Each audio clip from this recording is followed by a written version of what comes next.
Hello everyone! Welcome to a day in my life as a 16 years old content creator. So good morning everyone! So ayan na nga, umagang umaga na pala at may pupuntahan pala kami. So ayan na nga, papunta na pala kami sa aming pupuntahan. So hindi ko muna nga sasabihin kung saan ba yun, just watch till the end. So ito na pala, nakarating na pala kami. So ito pala ang sinasabi kong pupuntahan namin. So, ayan na nga, namimili na pala kami kung ano ba talagang bibilin namin.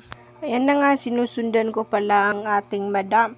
So, hindi ko nga alam kung ano ba pinunta ko dito, kung magiging bodyguard lang naman pala ako.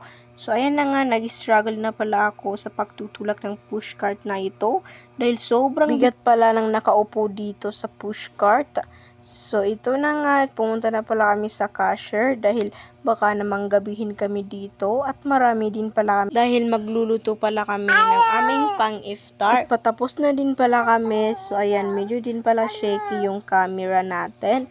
So, ayan na nga, kakasakay pala namin pala ng motor dahil pauwi na din pala kami dahil baka gabihin pa kami dito. So, ito pala ang naging resulta ng mga binili namin at ang expectation naman dyan ay hindi naman ganyan karami. Hindi ko nga din alam kung bakit naging ganyan. So, yan lang pala ang laman ng tatlong plastic na iyon.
Sinimulan na din namin lutuin ang manok dahil medyo din pala yan matagal maluto.